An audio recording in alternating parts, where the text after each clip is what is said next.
Começa agora Cinema na Varanda, com Chico Firman, Michel Simões e Thiago Faria.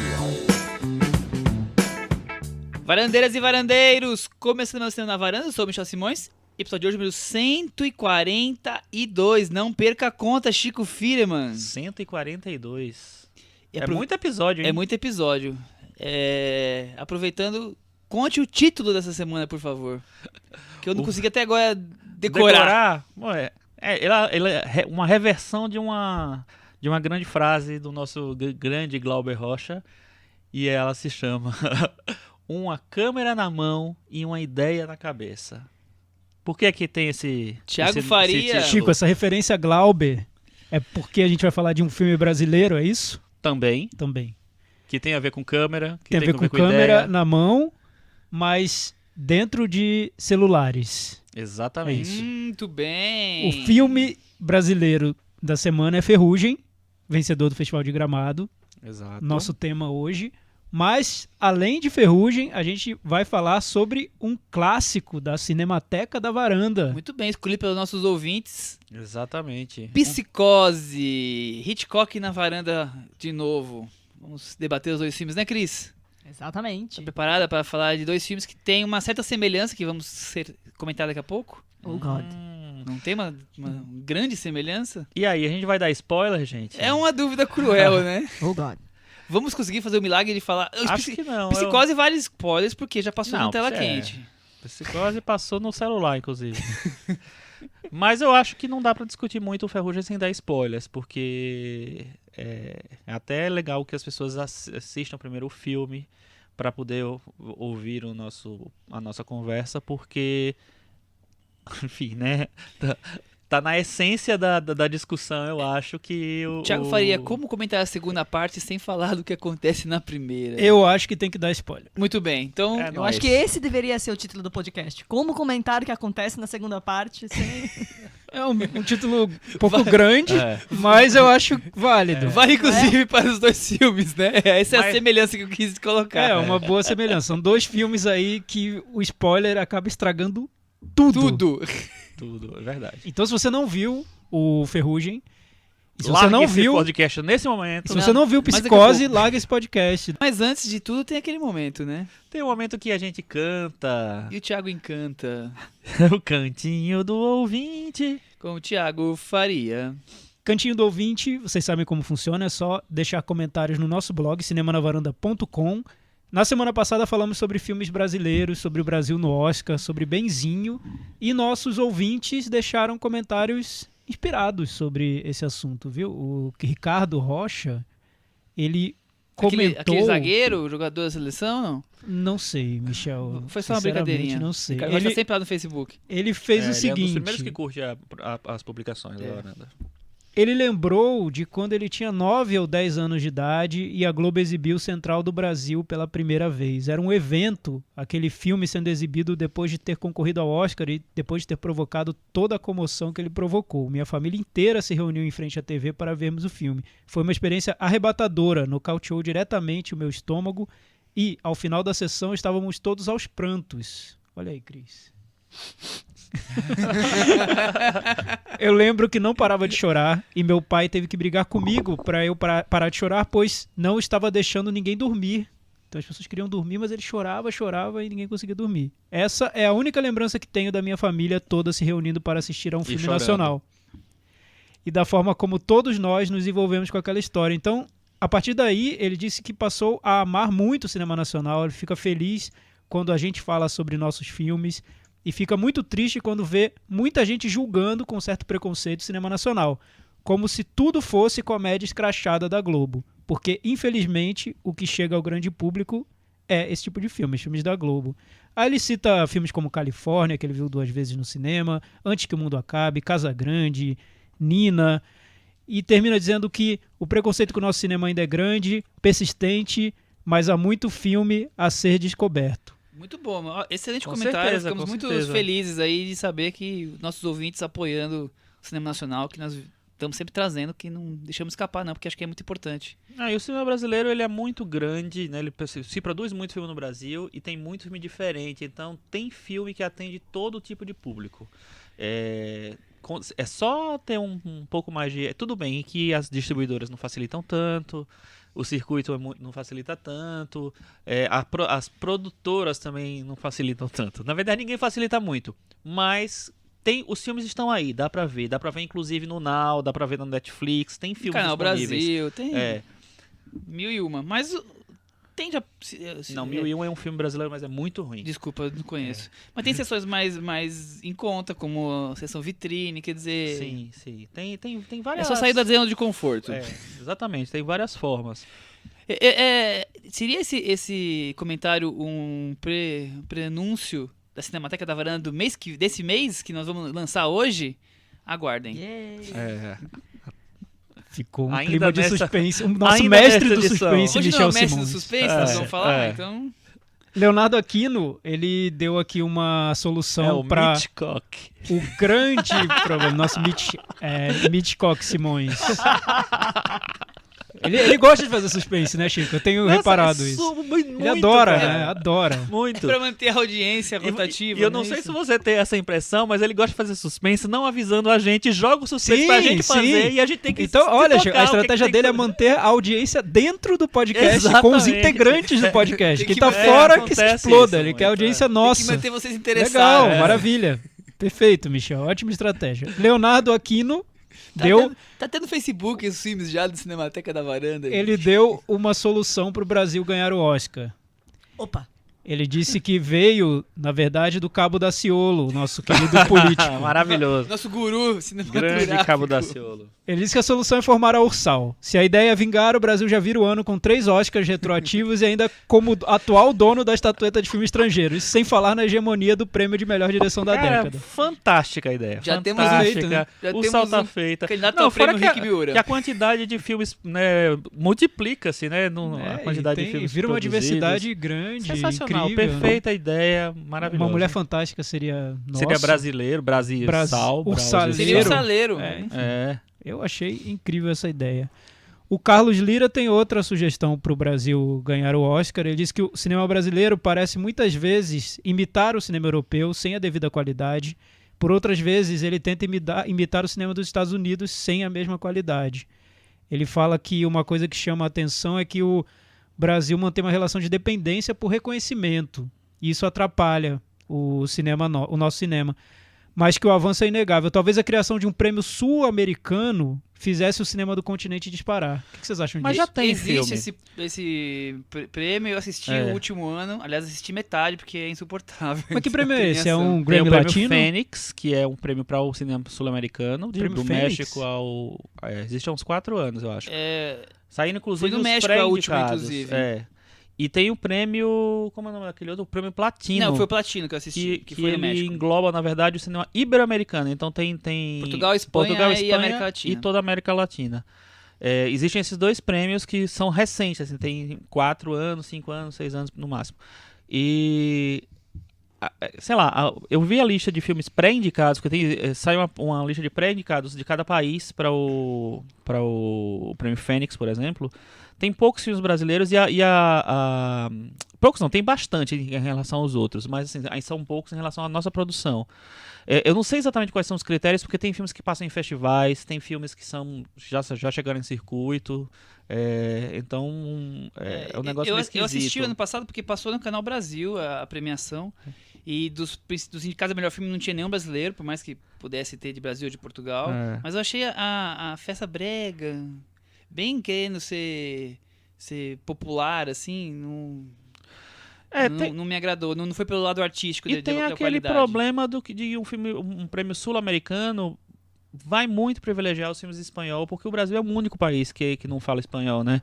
Então termina que o Brasil é o único país estrangeiro nessa... Dentro da própria... A gente merece da Sul-América. essa classificação estrangeira na América do Sul, né? Mas é isso, é interessante. Existe. Se eu não me engano, a Sônia Braga ganhou, eu acho, né, com Aquarius. Eu não sei se foi o Platino ou o Fênix. Mais algum? É isso. A o nosso Clarice, candidato ouvinte. Thiago, a Clarice Menezes continua mandando e-mails pra gente. Ela fez um comentário, falou que super legal o episódio. Ela colocou várias citações que ela achou que o filme Benzinho não condizia exatamente com uma classe média baixa, como os atores falando português muito perfeito, algumas outras características. Ela fez bastante comentário sobre isso, mas ela deixou uma pergunta pra gente. Você acha que esse tipo de detalhe é um problema para um filme ou é menos importante? Essas coisas assim menores. Eu acho que o Benzinho não quer retratar a classe média baixa, mas uma classe média que talvez perdeu um pouco o Também coisa. achei um pouco isso. Porque eu acho que o Otávio Miller mostra que ele já teve ali uma coisa mais confortável da vida, agora não tá tanto e tal. Eu acho que eles têm uma classe média em decadência, né? Pode ser. Ela vem, a personagem da Karine Telles vem de origem mais pobre, né? Tem uma cena que ela vai visitar a ex-patroa, ela trabalhou lá criança e tal, tá se formando lá. Mas não sei se a ideia é mostrar uma classe média baixa, assim. Agora, se esse detalhe me incomodaria, não me incomodou. Eu gostei, eu gosto muito do filme, né? É porque eu acho que aí a gente entra nessa questão da verossimilhança. Sim. Que você não precisa ser 100% realista, não precisa ter as roupas que as pessoas que moram em Petrópolis e são de classe média baixa estão usando. Não, você precisa ter um figurino que se adeque à narrativa que você está criando. Esse é o conceito de verossimilhança. Não nos faça desgrudar da trama ou achar que aquilo ali tá fora do propósito do que está sendo narrado. Então não precisa ser totalmente real, documental, precisa ser verossímil. Sim. Acho que os conceitos são totalmente alguma diferentes. coisa como, por exemplo, você contar uma história na Espanha e falar de um filme em inglês, sabe? Eu acho que tem a ver... Ela não, E muitas não vezes colocou acontece e as pessoas compram. Sim. Entram no filme, embarcam. E acontece. Eu acho que tem vários níveis disso. Por exemplo, um filme que eu não gosto de nada do filme, porque eu acho que tem um problema de verossimilhança muito grande pra mim, que sou nordestino, por exemplo, é o Abril Despedaçado do Walter Salles. Porque é um filme em que ele pega uma história que é do... Como é o nome dele? Esqueci. Escritor lá do leste europeu. Enfim, e traz para uma realidade do Nordeste, uma coisa que é uma realidade do interior da Europa. Então, não achei que os personagens do Nordeste se comportariam da mesma forma. Acho que é um filme meio deslocado para mim, entendeu? Mas, no geral, eu acho que essa adaptação é sempre possível, assim... Mas aí eu tenho um problema de deslocamentos forte. Assim, no Benzinho, eu acho que ele tenta muito mais ser fiel às relações entre os personagens do que a colocação deles na trama e tal. Eu acho que ter os detalhes é importante, mas não é vital. Né? O Abreu Despedaçado, Chico, foi inspirado no livro do Ismail Kadaré. Isso, exatamente. Albanês. Exatamente. Albanês. Já que falamos de Central do Brasil, já que falamos de Walter Salles... Hoje vamos falar de mais um filme escolhido pelos nossos ouvintes na Cinemateca da Varanda, que é o Psicose. Estamos lançando lá no Facebook da Varanda a próxima pesquisa, eleição, votação para o próximo filme que será escolhido por vocês. E os 4 indicados são: 1. Central do Brasil, do Walter Salles, por pura coincidência ou não. Se bem que a Cris já tinha destacado o filme que foi... Tá fazendo quantos anos, Cris? 20. Tem a minha idade. Tem a sua idade, olha que maravilha, Olha, que Chico. legal. Você nasceu junto com o Brasil. Quando o filme estava sendo lançado. O outro tava com 9 anos lá, eu tava com 0 anos. Achei curioso. Depois dessa, vamos seguir pra lista. Temos o filme A Casa do Lago, do argentino Alejandro Agresti, filmado nos Estados Unidos. O filme italiano Amarcord, do Federico Fellini. E o filme francês O Dinheiro, do famoso Bresson. Então, por favor, vão lá no Facebook da Varanda, curtam o pôster do filme que vocês querem que seja debatido aqui na Varanda, e nas próximas semanas o vencedor estará aqui em debate, certo, Chico Firman? Certíssimo. Certa a resposta. Vamos falar dos temas da semana? Teve um ouvinte que pediu pra gente falar de Veneza, mas a gente vai esperar a semana que vem, porque... Nós temos bastante assuntos hoje para hoje, e semana que vem vai ter a finalização do festival, então semana que vem a gente faz um pouquinho da repercussão que nós estamos acompanhando do Festival de Veneza. E fazemos também o bafafá do Oscar, né? O que é que vai rolar no Oscar, coisas que surgiram em Veneza, coisas que surgiram no Festival de Telluride, que também estava acontecendo nos Estados Unidos. Muitos filmes surgiram, surgiram não, mas se fortaleceram, né, nos últimos dias, por causa da boa recepção nos 2 festivais. E a gente começa a fazer uns boletins do Oscar semana que vem, falando sobre categorias específicas. Muito bem. Então, já que nós falamos tanto de filme brasileiro semana passada, vamos seguir na trilha. Filmes que, inclusive, um dos mais fortes candidatos a ser escolhido pelo Brasil no Oscar. É dia 11 de setembro, né? A escolha? 11 de setembro. Ferrugem é dirigido pelo Ali Muritiba, que é o diretor de Para Minha Amada Morta, que nós falamos sobre esse filme no episódio número 15, Instintos Selvagens. Então foi lá no comecinho do podcast, nas primeiras semanas, Sim. falando sobre esse filme. E que foi aprovado, né? Se eu não me engano, ele ficou na varanda, mas eu vou ter aqui as informações. Eu acho que ele teve uma média razoável, não foi tão boa, não. Ele se pendurou na varanda com 53 no metavaranda. Eu achei curioso, eu vi uma entrevista dele, do Ali Muritiba, ele comentando que no filme anterior ele falava sobre o luto através das imagens vistas por uma câmera em VHS e suas consequências. E que ele resolveu seguir investigando esse mesmo tema através das imagens e as consequências das coisas, só que agora trazendo para um mundo super moderno, né, super atual, que é o tema em voga atualmente do cyberbullying, digamos. Na entrevista coletiva que ele deu depois da exibição do filme aqui em São Paulo, que eu tava, ele falou que a ideia é fazer uma trilogia, todas partindo com filmes cuja história parte de uma imagem. Então, como você falou, né, o primeiro foi o Para Minha Amada Morta, tinha a imagem lá da mulher que já está morta, enfim. Nesse também tem parte de uma imagem e também tem uma segunda imagem ao longo do filme, né, que vai ser muito importante também para definir as coisas.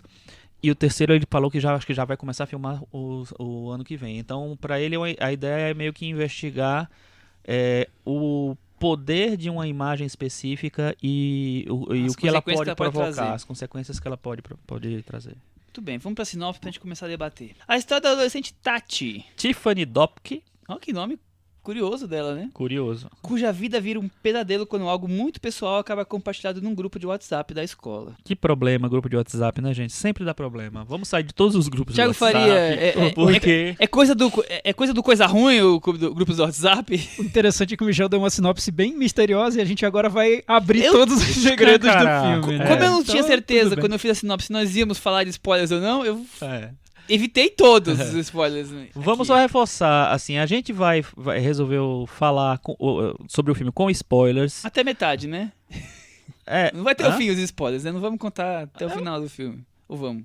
Não, mas tem uma coisa chave do filme. Sim, que eu acho que a gente tem que liga primeiro falar. com a segunda parte. Porque a gente achou que a discussão iria ficar muito travada se a gente não falasse. Então, se você não viu o filme, pare por aqui, vá assistir ao filme, volte e ouça a gente. Exatamente. Thiago Faria, agora que está liberado os spoilers, o Carlos Vida já parou o carro, já deu stop, não vai bater o carro lá na Belém. cidade Belém, maravilhosa cidade dele. É lá que cai as mangas, não? Nos carros, na praça? Eu nunca fui pra Belém, eu não sei. Eu lembro de uma... Bom, segue o jogo. Não sei de onde você tirou isso, mas tudo bem. Pode ser que caia, né? Enfim. Thiago Faria, eu dei bastante tempo pro Carlos Vida parar o carro e não ter dor de cabeça. Deu. Entendi a sua estratégia. Entendeu? O que você achou de Ferrugem? Como você quer começar aí a discussão? Acho legal a gente falar sobre o Ali Muritiba. Ele é um diretor que está despontando agora no cinema brasileiro. Eu acho que é uma promessa desses diretores da geração dele. É um dos que eu gosto de acompanhar, quero seguir acompanhando. Esse projeto dele de uma trilogia de filmes sobre a exposição da intimidade via uma imagem, um registro visual, me interessa bastante. O Para Minha Amada Morta ele usava um VHS, nesse é uma imagem de um vídeo celular, né? Um vídeo gravado no celular. O próximo ele disse que quer fazer sobre lives, vídeos ao vivo. Tem até um nome, Deserto Particular, já é o próximo já filme temos dele. o título aí lançado. Então, o que eu noto, no filme anterior eu notava isso e nesse também, é que ele parte sempre de um tema que é um tema em alta, um tema a ser discutido e que vá provocar conversas nas redes sociais e tudo mais, entre cinéfilos e tal, mas ele usa esse tema como ponto de partida e não como um fim dos filmes dele. Nesse caso, todas as entrevistas sobre Ferrugem serão entrevistas sobre redes sociais. Os atores, o diretor, a roteirista, todos falam sobre o impacto das redes sociais na vida das pessoas. Eu acho que o filme dele é sobre isso, mas até certo ponto, porque ele está muito mais interessado, no meu ponto de vista, em saber consequências do uso de redes sociais e consequências muito nas relações humanas, nas relações offline, do que discutir a internet. Acho que a internet é um ponto de partida para o filme, para o que ele quer fazer. E eu achei bem ousado da parte dele criar uma estrutura dividida em duas partes, e duas partes muito diferentes uma da outra. A primeira tem um tom até de filme adolescente, me remete um pouco aos filmes do Gus Van Sant também, filmes de high school americanos, e a segunda parte já é algo muito mais intimista, muito mais um filme sobre uma família, sobre relações, a dificuldade de comunicação entre aqueles personagens. Me lembrou até mais o Para Mim Amada Morta, a segunda parte. Até o tom, a fotografia. Ele mesmo fala, né, que a segunda parte tem mais a ver com o cinema dele. E na primeira parte ele tentou, inclusive, mudar a maneira como ele filmava para se aproximar mais de uma linguagem de rede social, com planos mais fechados no rosto dos personagens. Então tem um sentimento mais estético ali. Sei lá, íntimo mesmo, no sentido de mais próximo do personagem. Quando você chega na segunda parte, você tem essa sensação, né? Que ele fez a primeira parte porque ele precisava contar uma coisa, ele precisava resolver, pra depois chegar numa segunda parte que tem um ritmo um pouco mais... Sim, o ritmo é totalmente diferente, né? Inclusive, né? A primeira parte realmente parece um filme de adolescente mais clássico, digamos assim. E a segunda parte ela abre, é muito mais contemplativa, é muito mais melancólico, tem toda uma mudança de ritmo bem notável. Acabamos cortando o raciocínio do Thiago, você consegue retomar? Não, acho que exatamente, acho que é por aí mesmo. O que eu noto nele, então, é mais um desejo de tentar entender em que mundo estamos vivendo, e de um jeito muito aberto. Você pode interpretar o filme de várias maneiras, por vários caminhos, e menos uma intenção de fechar o filme num tema, explorar aquele tema e tirar uma conclusão sobre aquilo. Então eu acho que o cinema dele é muito aberto, ele não quer chegar a um ponto definido, ele tenta refletir sobre o mundo em que a gente vive. Uhum. Eu tentei pensar numa maneira de resumir o filme. Eu acho que a melhor maneira é apontar o quão aberto ele é, porque acho que essa é a característica mais interessante dele, no meu ponto de vista. É interessante só falar também um pouquinho do histórico dele. Ele é ele é baiano, ele mora em Curitiba há muito tempo.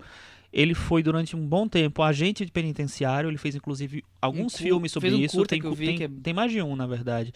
E tem um longa também, que é o Agente, inclusive, A Agente, que acompanha essa coisa do dia a dia é um documentário, né? Do agente penitenciário.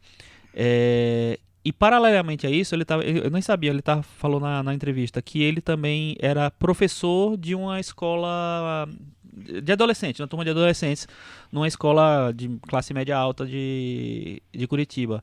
Então ele tinha meio que uma vida tripla, ele falou, que ele era agente à noite, ele era professor de manhã e ele estudava cinema à tarde.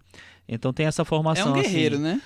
Pois é. Vamos falar e a ele verdade. é o cara que organiza o Olhar de Cinema, que é um festival muito, muito legal. Já fui duas vezes. Algumas vezes aqui. Em Curitiba, traz muita coisa legal pro Brasil. Ele que organiza lá o festival. Muito bem. E o filme? Então, eu concordo com o Thiago. Eu acho que ele tem esse ponto de partida é muito interessante, porque ele parte dessa coisa mais clássica, né? Essa observação mais clássica do dia a dia do adolescente, da convivência em grupo, da vida escolar, da rede social presente na vida do jovem de hoje, para depois ele fazer a reflexão dele que parte a partir de que surge a partir de uma cena chave que encerra a primeira parte do filme. Então ele começa a ter umas reflexões, assim, o cyberbullying, na verdade, ele a investigação dele é muito menos, na verdade, sobre quem provocou as coisas, de quem fez as coisas. Existe esse mistériozinho e tal, mas muito mais sobre o impacto que isso tem, as razões e o impacto que isso tem em quem ficou, né?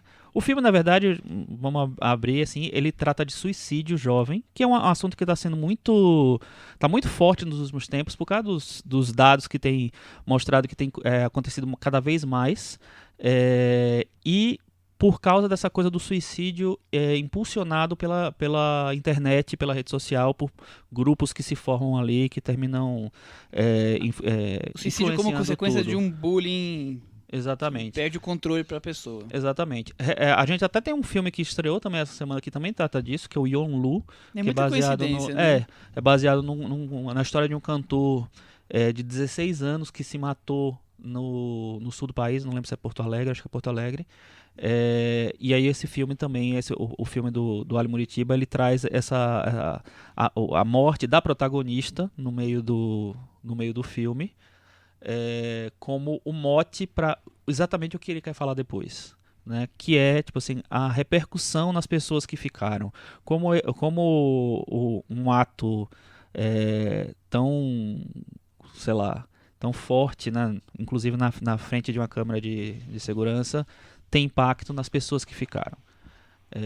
Eu gostei muito de ver como ele trabalha isso numa coisa muito mais intimista e muito mais, sei lá, de impressões, que a gente vai, ao mesmo tempo que a gente vai meio que investigando o que aconteceu, né, por que aconteceu, a gente vai investigando como isso bate nas pessoas que estão desse lado.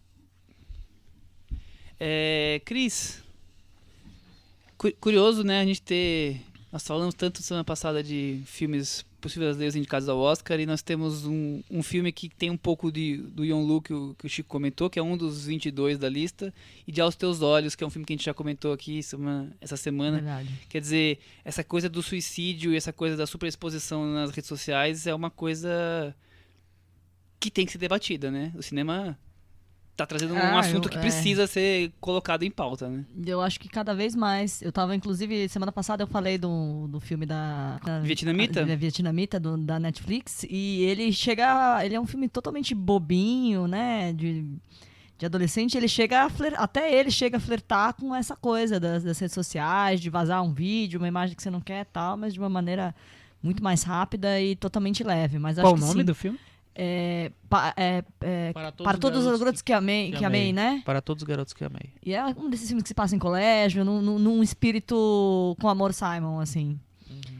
E que tem essa coisa. E o próprio com Amor Simon, né? Essa coisa do vazamento, essa coisa de como isso repercute, de como isso pode afetar para sempre a vida de uma pessoa, né? Eu acho que é isso que esses filmes trazem, mas não sei, mas já entrando aí no que eu achei do filme, em relação ao Aos Teus Olhos, por exemplo, eu sinto uma diferença brutal de atuação, assim. Acho a atuação do Aos Teus Olhos, assim, anos-luz. Acho que tem momentos delicados ali que o pessoal do Ferrugem, eu não sei se eu consigo comprar tão bem. Você acha que eles não dão conta, os meninos? Eu também tenho o mesmo problema com o filme. Eu acho principalmente na hora que preciso Aos Teus Olhos me segura melhor. Quando precisa, não me convence em nada. Os diálogos, eu acho bem leitura do texto, simplesmente eu não comprei nada. Principalmente o começo, na parte da malhação, do romancezinho, eu queria... Passa logo pro que vem depois, porque isso aqui não tá me trazendo nenhum sentimento. Eu fiquei bem incomodado com as atuações. E não me incomodou. Na verdade, eu não me foquei nisso, na verdade. Eu acho eles ok, não acho nada demais também. Mas eu acho que o filme me pegou por outras coisas, por outras discussões. Uma coisa que eu acho que o filme faz, que é muito forte, me pegou muito forte isso, que é tipo assim, uma certa discussão de como a mulher é julgada muito mais do que o homem em determinadas situações. Então, quando vaza o vídeo, que é um vídeo de sexo, né, da garota do protagonista com o ex-namorado dela, não é nem nada, não é nem tipo assim, ela tava dando, não sei o que, ela tava com o ex-namorado. E eles gravam um vídeo. Pro ex-namorado não acontece nada. Acontece, ele até cita rapidamente que tem até o pessoal meio que batendo nas costas dele, falando, brincando, tal, não sei o que lá. Pra ela é o julgamento, porque é a mulher, porque é a puta, né? É a mulher que faz sexo e tal. E eu acho interessante como isso tem um reflexo na segunda parte do filme, quando a gente descobre o porquê a mãe do garoto tá afastada, porque ele tem uma relação meio tumultuada com a mãe, que é justamente porque a mãe resolveu se separar do marido, ficou grávida, ela tá grávida, parece grávida, então ela tá numa outra relação com um bebê, já ela tá separada, sei lá, eu acho que não faz nenhum ano ali no filme, a relação do protagonista com ela de repulsa é justamente porque ela resolveu, nas palavras dela, seguir a vida dela, buscar felicidade, ela não estava mais feliz naquele casamento, foi buscar o que ela queria.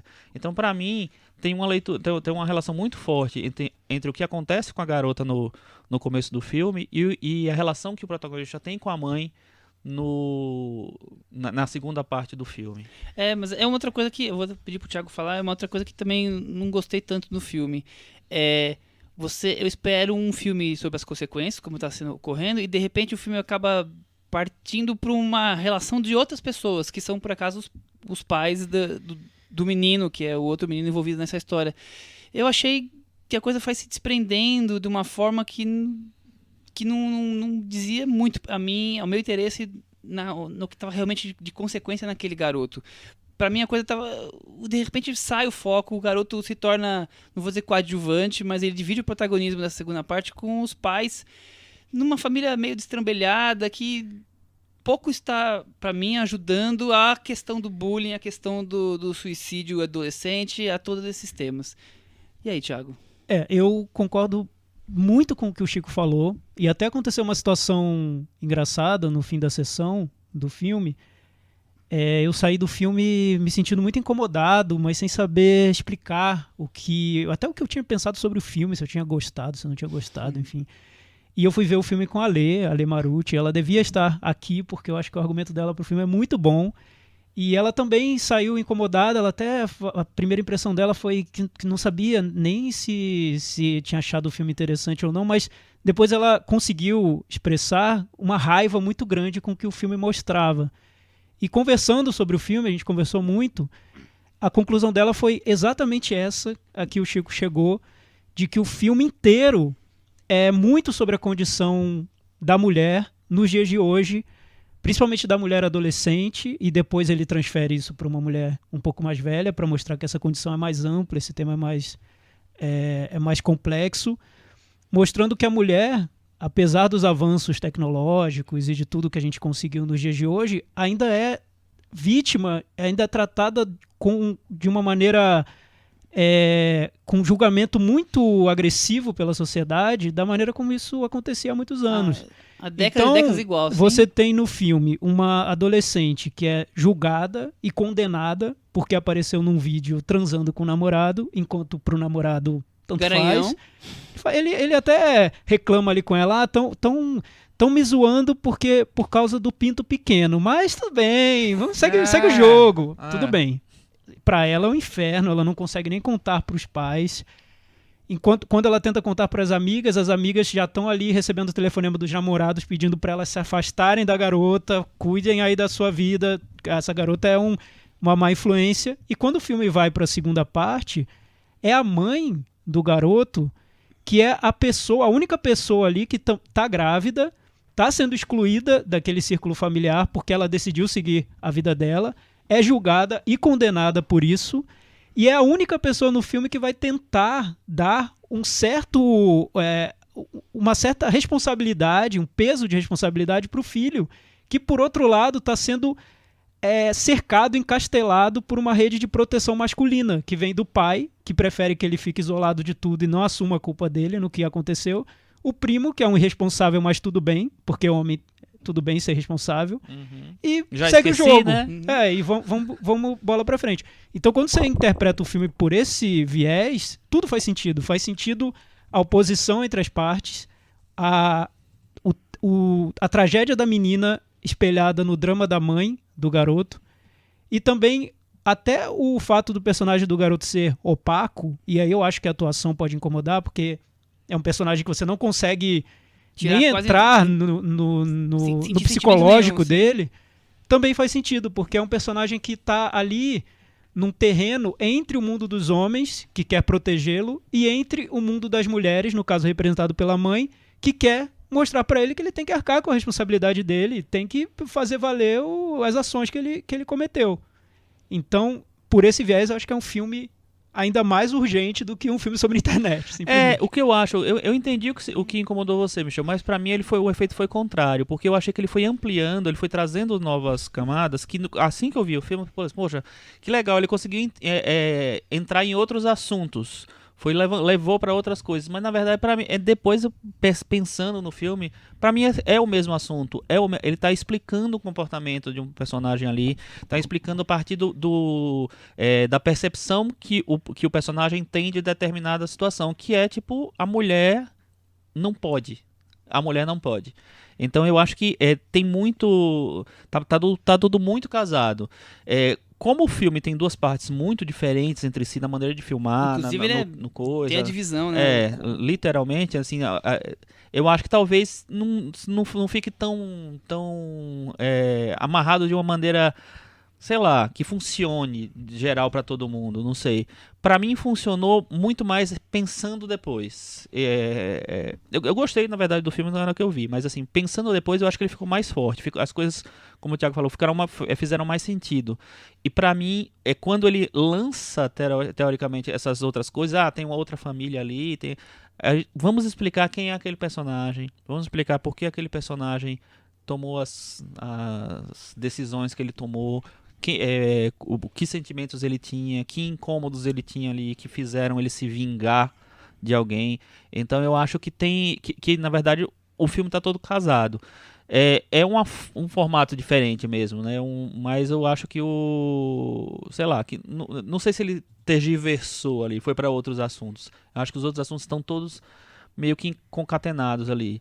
E eu acho muito legal que você tinha falado da história da aproximação, da mãe ser a pessoa que vai atrás dele, que vai chamar ele pra realidade, assim. Eu acho muito... Tem uma cena que eu acho muito boa lá, que é quando... A gente tava contando o filme inteiro, mas enfim, a gente falou que ia ter spoiler, né? Já descambou, cara. Eu acho muito boa a cena em que o menino resolve ir conversar com a mãe da menina que morreu. E a mãe dele vai junto e fica meio que de espectadora de coisas que ela provavelmente não gostaria muito de ver, mas que ela sabe que é um ritual de passagem, que o filho tem que passar por aquela situação, que seria o certo ali. Então eu acho que tem a presença da mãe ali, pra mim ela foi crescendo cada vez mais, sabe? Primeiro eu achei, porra, a mulher chegou grávida, mano, quem vai contar essa história agora, pô? Mas pra mim tudo foi fazendo sentido depois e foi ganhando outro peso, entendeu? Então eu saí gostando bastante do filme. Eu acho que o Ali se arriscou bastante, porque é um tema difícil. Eu acho que ele tenta conversar com um público maior, digamos assim, um público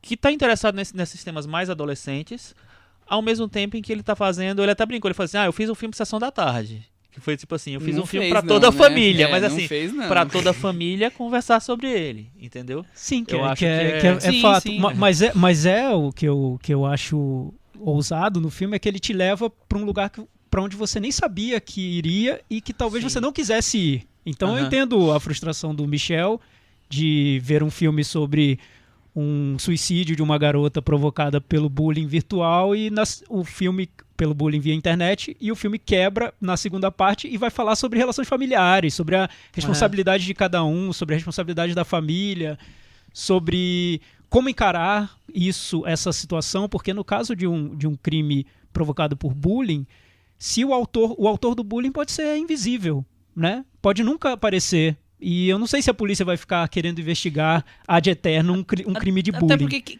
quem é quem pode ser julgado nesse caso especificamente? O bullying não foi feito por uma pessoa, né? Exato. Foi quem gravou, foi quem roubou o celular, escola foi quem inteira, divulgou, né? foi a escola que divulgou nos grupos de WhatsApp. Quem é autor do bullying? Então, de quem é a muito responsabilidade, maior, né? sim, muito maior. Mas a partir disso ele está trazendo muitas outras questões sobre como a família se comunica ou não sobre esse assunto, qual é a relação entre o pai e o filho, porque logo no início do filme você tem uma mãe tentando ligar pro garoto e a nossa impressão é de que a mãe tá constrangendo o garoto, que ela não devia estar ligando para ele. Deixa ele viver o mundo dele, ela vive o mundo dela e tudo se resolve.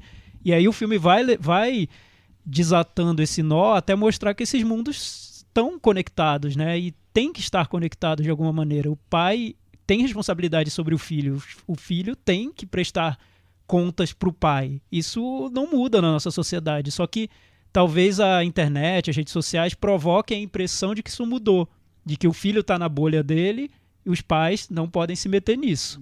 E deixa tudo como está.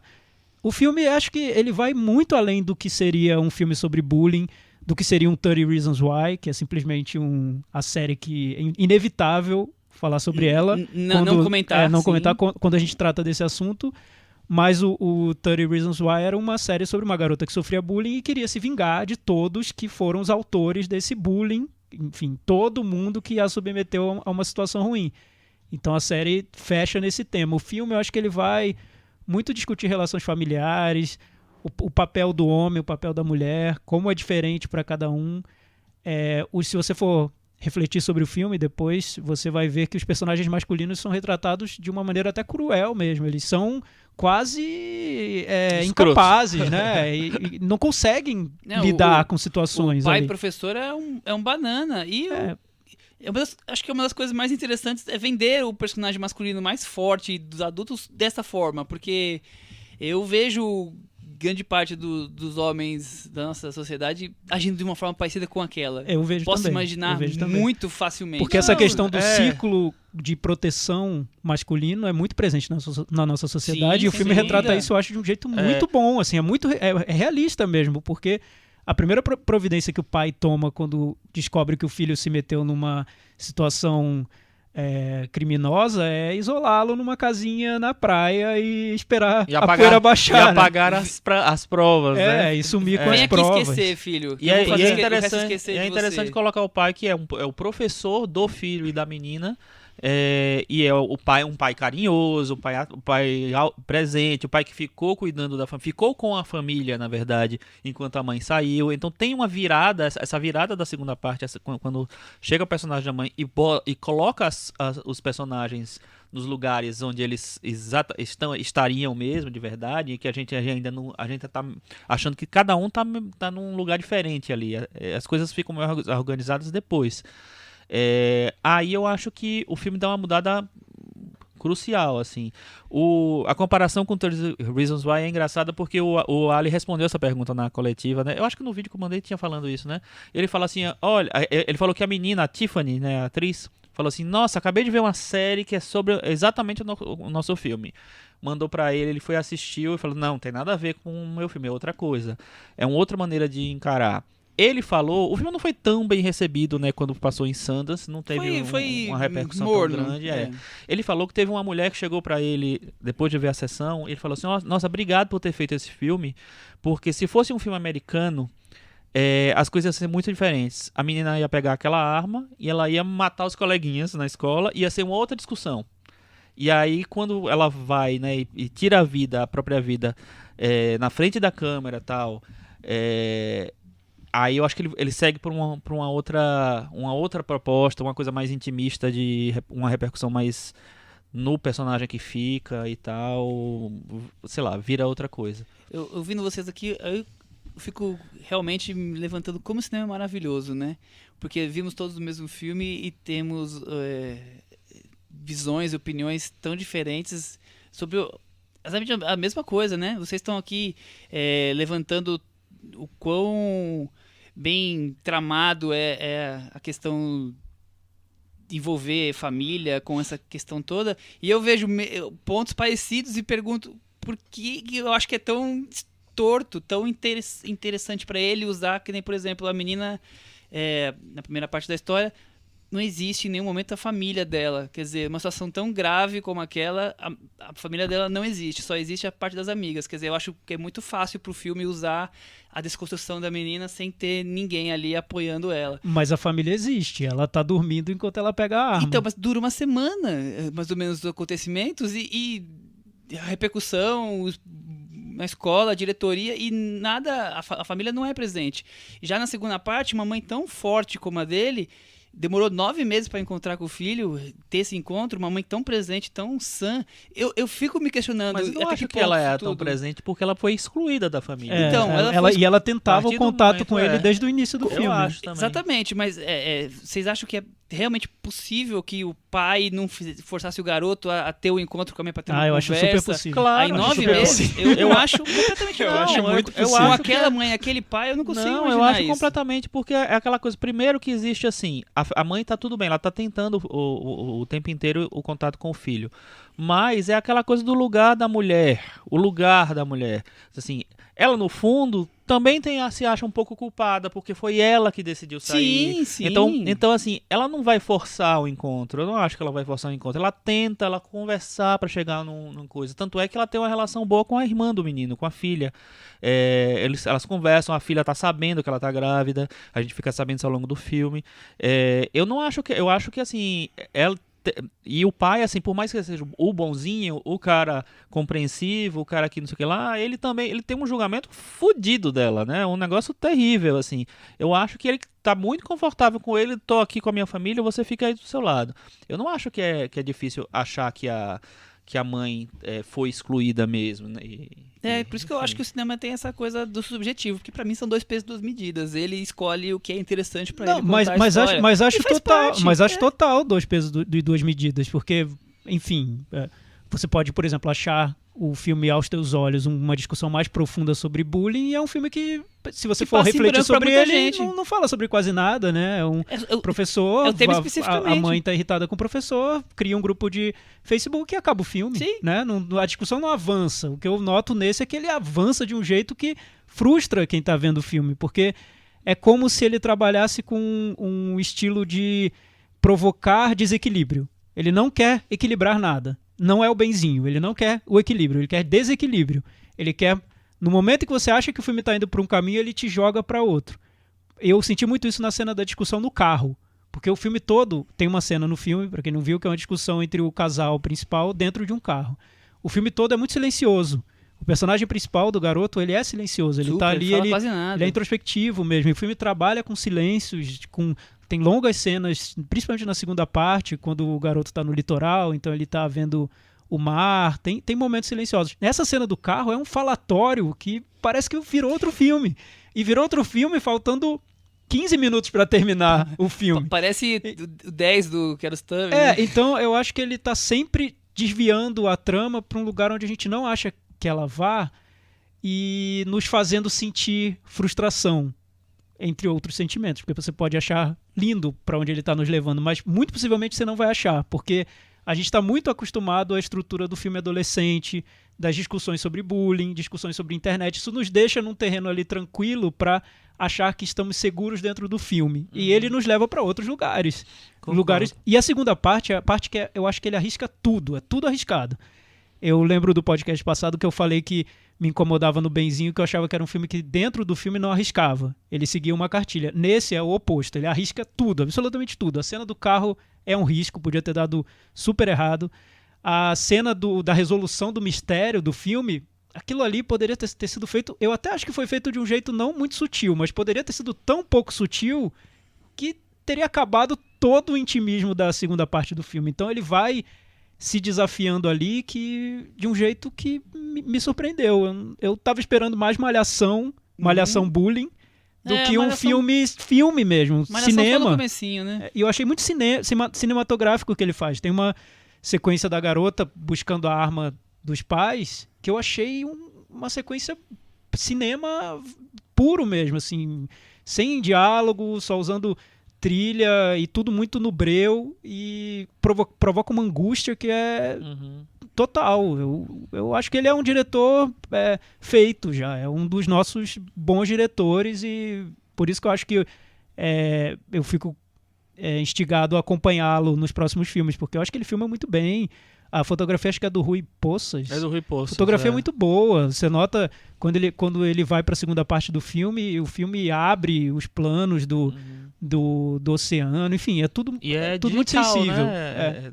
Acho que ele consegue Aliás, fazer E as tudo. atuações não. Vocês falando de atuações não me incomodaram, porque eu noto no personagem do garoto a intenção de ser opaco, de não transmitir sentimento, porque ele nem sabe direito o que ele é. A garota, pra mim, indiferente. Eu acho que ela quis fazer uma garota comum, uma garota popularzinha comum. Acho que não sei se... E os personagens que precisavam de atores, porque aí exige a atuação, são atores muito bons. Eu gosto muito do Henrique Dias, eu achei ele ótimo. Eu achei ele fazendo o professor muito bom. O primeiro diálogo dele que eles estão no aquário, aliás, tem até a referência quando a gente foi conversar sobre a condição da mulher dentro do filme, a imagem da sereia, da mulher interpretando uma sereia dentro de um aquário é uma metáfora quase perfeita, né, para tudo isso. Mas logo naquela primeira cena que ele vira para os alunos e fala: vocês ficam aí gravando tudo com o celular, depois chegar na prova tem que olhar no Google. Eu achei perfeito, o professor teria dito aquilo. Tá muito bem interpretado, né? Os atores que são mais necessários mais ao exigidos. filme, mais exigidos, são muito bons. O Henrique Dias e a atriz que faz a mãe. Clarissa Kist. Então, pra mim, foi um filme... eu não acho que seria um filme de Oscar. Esse é o único ponto que eu acho que o Chico falou que ele seria o filme. Talvez até seria o escolhido, mas eu não sei se ele... Eu não sei, eu acho que nem sei. Eu ainda acho que depois de ter visto, eu acho que o Benzinho é a escolha segura ali pra entrar. Eu vi o filme no dia que a gente gravou, semana passada, né? Depois eu pensei muito no filme, mudei algumas ideias que eu tinha do filme. E eu acho que ele realmente é meio difícil, né? Não sei. Eu acho difícil e eu acho difícil de ser processado e fácil de você encontrar problemas, porque tudo no filme é desequilibrado. Então você pode dizer que ele falhou nisso, falhou naquilo, que essa cena é ruim, essa outra, porque o filme quer bagunçar, ele não quer deixar tudo muito amarradinho. Então acho que é fácil. É um filme que não quer grandes cenas de impacto, né? Não. Grandes cenas. E não tem problema nenhum isso. Eu acho que tem uma escolha. grande cena. Eu acho que ele tem grandes cenas. Eu acho também. Você acha que tem A grandes da cenas? arma eu acho muito A bom. da arma, por exemplo. Mas são...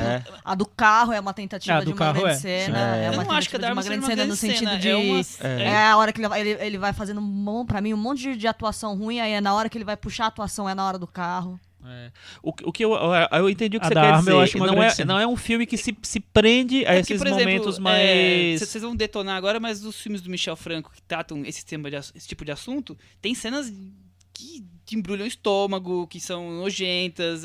Então, mas eu não acho que a propósito dele seja fazer cenas que embrulham o Não é estômago. mesmo, eu tô falando exatamente isso, que não precisa. Você pode fazer o filme do Michel Franco que você gostar ou não gostar e ter cenas de impacto, e pode fazer um filme como o dele fez e não ter cenas de impacto e ser bom, melhor, pior. Quer dizer, ele conseguiu fazer um filme... porque pra você a cena de impacto é a cena que choca.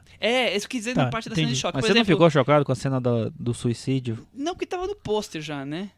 Eu não mas fiquei nada chocado mas porque era tava no um pôster. celular, mas né? eu não fiquei nada chocado. Mas, por exemplo, Daniel e Ana, que é o primeiro filme do Michel Franco, que tem uma cena fortíssima no começo são dois irmãos sequestrados e eles são obrigados a fazer sexo e a imagem fica mostrando a cena de sexo. Aquilo é muito forte, mas muito aí eu acho que é agressivo. Um estilo do Michel Franco de filmar que eu acho horrível, mas enfim. É isso que eu tô querendo dizer. Quer dizer, você consegue fazer um tema complexo sem precisar fazer cenas assim... Não entendi. Que bata no seu estômago Sim. e seja bom ou seja ruim. Sim. Quer dizer, isso não indica que o filme precisa disso para ser Exatamente. a obra-prima do ano ou não. Mas o que eu falava é que tem da diferença entre a cena chocante e uma cena muito bem construída para ser uma grande cena. Sim, claro. Acho que era essa a distinção. Porque Não, eu noto a cena da arma como uma cena que ele pensou. Ele fez um desenho daquela cena, daquela sequência. Tanto Desde o que ele momento em que ela pega o laptop e coloca fora de casa, ela vai no quarto dos pais, abre a gaveta, tira a arma. Então tem um desenho da cena. Todas as entrevistas ele fala dessa cena, porque é uma cena muito importante para ele e pro filme. Sim, sim. E você nota, eu acho que mesmo indiretamente, você nota a presença dos pais naquela cena, porque a presença da arma é uma influência dos pais. A arma tá ali por causa dos pais, não tá ali por causa da garota. Né? A arma que ela usa pro suicídio tá na gaveta do quarto dos pais. Tem uma outra discussão aí também que fica meio que subliminar, né? Que é a coisa do armamento da população, né? As pessoas têm uma arma em casa. Eu acho que o filme passeia por temas muito arriscados. Mas é difícil, eu acho. Acho que não é... Não sei. Eu não sei como vai ser recebido. Possivelmente mal. Que bom, mas que bom que é um filme difícil, né? Eu achei. Me surpreendeu muito. Acho que... Eu fui muito... Eu não gosto tanto do Para Mim a Amada Morta, porque eu noto o artifício desse dispositivo do VHS dentro do filme me parece um pouco artificial na maneira como ele usa isso. Já esse eu não achei artificial, porque todos os personagens, e a gente nota isso hoje, todo adolescente usa tanto o celular para tudo, e isso se banalizou de tal maneira que eu não vejo como algo tão conveniente para trama vazar um vídeo de sexo de uma adolescente. É tão comum hoje. E eu achei interessante, isso me chamou a atenção na primeira parte, assim, toda vez que vai ter uma referência à internet, a maneira de usar ou o que se escreve, eu acho que tá muito... um retrato muito fiel. Assim, numa maneira muito solta de escrever, sabe? Você não é um velho escrevendo sobre coisinhas que você escreveria na internet. É uma pessoa que pesquisou ali, que entrou naquele universo ali, entendeu, capturou realmente um pouco disso e colocou no filme. Então acho que tá bem construído ali no começo. Vamos pro Metavaranda? Vamos. Cris, sua nota é Metavaranda? Quiser complementar mais alguma coisa? 4,5. 4,5. Eu vou dar 4,5 também. E aí, Thiago? Tá, vamos ver. Pensar aqui no qual Metavaranda. Chico, qual vai ser a sua nota? A minha nota vai ser 7. 7. Eu vou dar 7,5. Com isso, ele ficou com 59 no Metavaranda. E tá na varanda, né? Mas eu diga. queria lançar a pergunta pro nosso Lance? host. O que você acha sobre o filme no Oscar? Tem chance, não tem? Eu acho que ele teria chance de... Não, assim, no Oscar não, assim... Ele tem chance de ser escolhido pelo Brasil. Eu, sinceramente, acho que ele tem chance. Mas eu acho que ele não tem chance de ganhar o Oscar, porque a gente já falou isso semana passada, ele não teve grande repercussão internacional até agora, e tem filmes com uma repercussão gigantesca, como, sei lá, Burning, que saiu agora em DVD em alguns países, está bombando. Quer dizer, eu acho que tem filmes aí de grande impacto. Eu acho que é um filme interessante, é um filme curioso, é um filme que pode trazer muito debate. Eu fui no Rotten Tomatoes e vi, tem 5 ou 6 críticas de Sundance que estão lá, uma negativa, uma muito negativa, do Hollywood Reporter, até exageradamente negativa, e outras são todas positivas. Então, quer dizer, não foi uma recepção do Rotten Tomatoes tão fraca. Mas eu acho que Benzinho teve uma repercussão internacional maior. Já estreou na Espanha, tá fazendo um relativo sucesso. Já estreou, acho que no México. Teve uns 4, 5 países que já estreou. Então é um filme que tem tido mais... Um impacto lá maior. Impacto um pouquinho maior. Mas eu ainda acho que que vão escolher o filme do Kaká Diegues. Será, gente? Eu ainda acho. Eu acho que vai ser Benzinho, viu? Depois Tomara, de ter visto tomara. todos os principais, eu acho que é o filme mais fofo e que tem um apelo popular maior. Agora, se Até fosse aumentou o número de salas agora na Sim, segunda sim. semana. Agora, se fosse pra escolher um filme que não é tão fácil como esse filme, eu não sei se tá na lista, mas o Café com Canela que eu assisti esse fim de semana e é muito bom. Tá vendo, Michel? E não é um filme fácil. Mas você acha? Eu achei. Mas você assistiu? que iria pro Oscar? Não, acho que não. Eu acho que nenhum filme brasileiro tem chance de ser um dos 5 finalistas, dos 9, nenhum. Porque eu acho que filme tem que ter repercussão internacional pra estar ali, como a gente já debateu. Mas o Café com Canela é uma belezinha, Mas né? é um filme genuíno brasileiro, que tem toda a cara de Brasil, então poderia muito bem representar o Brasil com todos os seus dramas, as suas questões. Acho que é um filme também altamente, como o Thiago falou muito, não é fácil, é um filme que tem muito corajoso, da parte do meio pro fim o filme vai indo para caminhos diferentes do que você poderia esperar daquela história.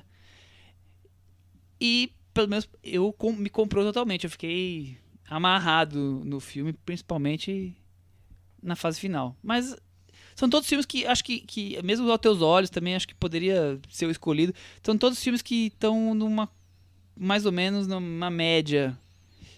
Nenhum deles assim está... Eu acho que vai ser o Benzinho. Bem acima. Mas dá até uma discussão boa, eu acho, sobre o que faz o filme ser maior, assim. Algo tem que ser explosivo, tem que ter um diretor que coloque marca, uma assinatura mais chamativa, enfim, uma grande atuação como foi a da Sônia Braga no Aquário, o que leva esse filme para uma outra esfera, né? O que seria, não sei. Pra escolher, acho que tinha que ser o melhor. E o melhor pra mim é As Boas Maneiras. Mas É acho possível, quem sabe? Mas acho pouco Se der a louca provável. na Academia Deu a Brasileira louca de Cinema. Deu louca na academia. Vamos partir pro próximo tema da semana. Vamos, é um outro lançamento que tá saindo agora, Filme novo, que se chama 1960. Psicose. Exatamente. Vamos falar de Alfred Hitchcock, de quem falamos no episódio número 35, O Homem que Sabia Demais. Fizemos um apanhado na carreira dele, discutimos o filme Rebecca. Eu nem lembrava que nós tínhamos discutido Rebecca, mas a gente discutiu Rebecca. Mas a gente discutiu Rebecca? Pelo menos estava escrito aqui no meu planilha. Porque ele foi relançado, foi foi por exibido isso, no né? cinema. A gente trouxe o Rebecca como o gancho pro episódio. E aí depois debatemos os meus favoritos de Hitchcock e tudo mais. Tá lá no Mas, episódio Michel, 35. Diga. A nossa Cinemateca da Varanda tem sempre aquele momento de revelar o grande spoiler, o suspense da edição. Quem escolheu Psicose e por que escolheu Psicose? Eu escolhi Boa. Psicose. Tá revelado, então. Terceira semana que o meu filme é escolhido. Olha que surpresa. Que melhorzinho, né? Terceira semana não, mês, né? Mês, né? É mensal. Terceiro mês. É a nossa quarta Cinemateca da Varanda. Exatamente, essa aqui é a quarta. O Michel ganhou 3, o Thiago ganhou 1, eu e a Cris estamos empatados no 0 a 0. Entendeu? Esse é um apelo pra conseguir mais votos para a próxima? Gente, vocês que me conhecem. Tudo bem. Vai, vamos lá, volta aí. Eu escolhi pelo simples motivo que com a nossa... Até comentamos aqui no Misa o Hitchcock, eu achei que valia a pena o Hitchcock estar de volta na boca do povo. Foi simplesmente por isso. Eu nunca ia adivinhar que íamos falar do mesmo dia de dois filmes onde a protagonista que começa o filme não é a protagonista da segunda parte. Desaparece. Eu não tinha isso em mente dessa votação. E, Michel, na exposição do Miss que você foi, qual é o momento psicose da exposição? O que a exposição traz sobre o filme? O que você vai falar? Cara, contar pra vocês que a gente foi na exposição num sábado. Então eu fiquei bem triste, porque a fila pra entrar na parte mais legal lá tava assim, pelo menos 1h30. Porque, se vocês não foram na exposição ainda, tem um escape curtinho na saída. E é na casa no Bates Motel. Eu não pude conferir este grande momento. Poxa, Cris, tem que 1h30, voltar. não dava. A programação é muito intensa no final de semana. Você não sabe como é que é o Mas cronograma eles de Kizuno. fizeram Tenho uma ideia. fachada do Bates Motel que está belíssima. Belíssima. É a coisa mais legal da Belíssima. exposição, Coisa de mais longe, uma a gente já fachada, comentou assim, isso. assim, impecável, assim. Eles fizeram dentro do Miss. Coisa linda. Legal. Eu lembro que uma vez eu fui no parque da Universal, lá em Los Angeles, e você passa por cenário de vários filmes, e tem o cenário de Psicose, do hotel e tal. Na verdade, acho que é da casa do Norman Bates. E quando você tá no ônibusinho lá, no carrinho lá passando e tal, o Norman Bates vem com a faca atrás de você pra lhe matar. Pois então, Psicose. Como toda a Cinemateca, quando a gente fala de filmes antigos, minha primeira pergunta é: quando vocês viram Psicose? Eram crianças? Foi recente? Como é que foi a primeira reação? Antes desse momento, como o Thiago disse, quando a gente reveu agora o filme, e aí falar sobre isso. Como é que foi a primeira vez que vocês viram Psicose? Vocês lembram? Pois é, eu lembro, Michel, curioso isso, porque teve uma fase da minha adolescência que eu vi vários filmes do Hitchcock e o Psicose foi um pouco decepcionante quando eu era adolescente, porque naquela época eu acho que eu estava procurando os filmes mais ambiciosos, né? Filmes de 3 horas de duração, as caixas do Poderoso Chefão, enfim. Tarkovsky. Aquela fase, Tarkovsky, era essa fase da vida. Então, Um Corpo que Cai é o filme da minha vida que eu até hoje cito como o melhor, porque a gente tem que escolher um, né? Sim. Então, E eu carregar ele até a adorava. morte, né? Eu vi várias vezes Um Corpo que Cai, era um filme que eu achava incrível.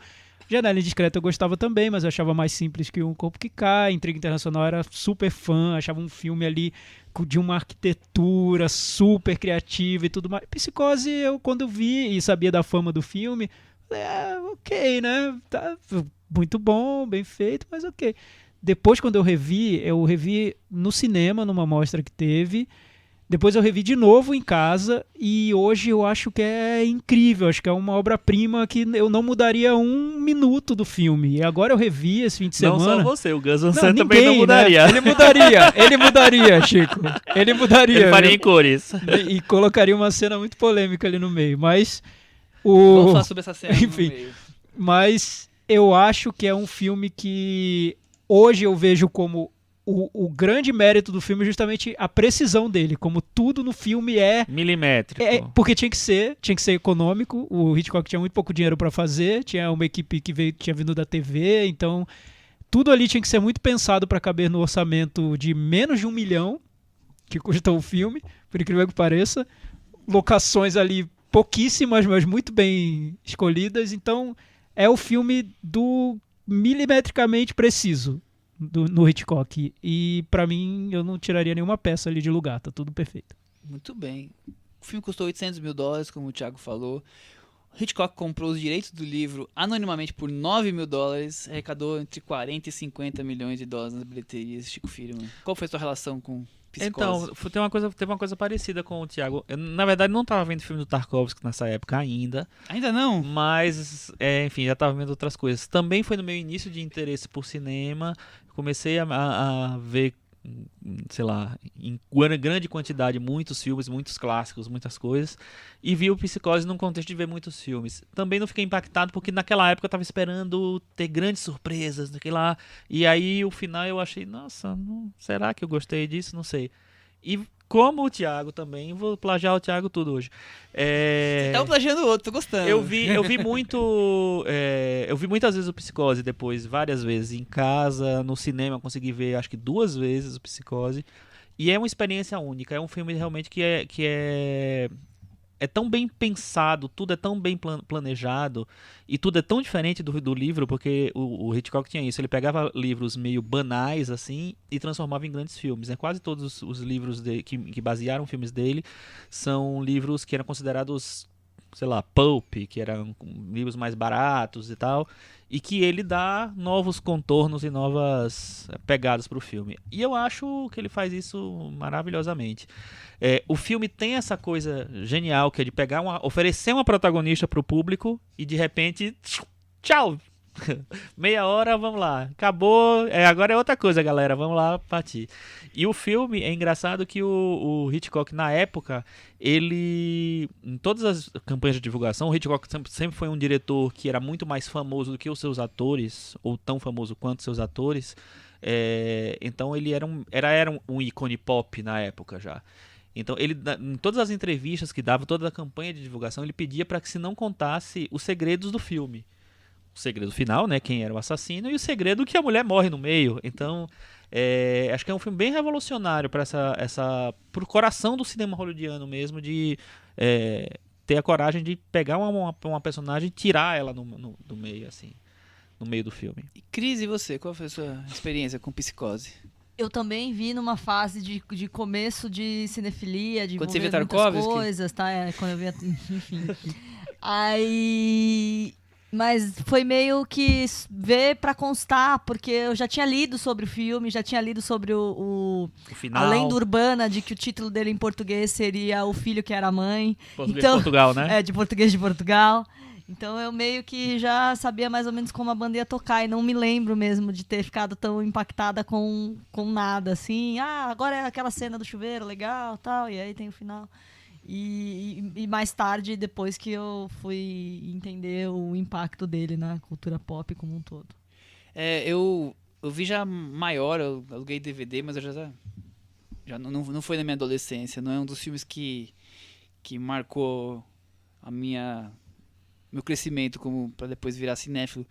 Mas o que mais me chamou a atenção foi que eu esperava um filme, até pela famosa cena, né? Um filme de suspense com grandes cenas de medo, alguma coisa assim. E eu fui descobrir um filme que, essencialmente, principalmente na sua segunda metade, é sobre essa questão da bipolaridade, né? É sobre toda essa questão como a Cris falou agora, do filho que é a mãe que é o filho, aí sei lá.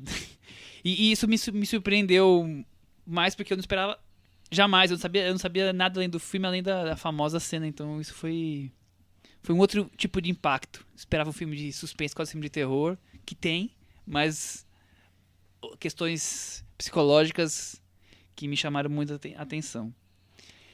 Você vai fazer uma É que pergunta. você falou sobre isso, de ter esperado algo do filme.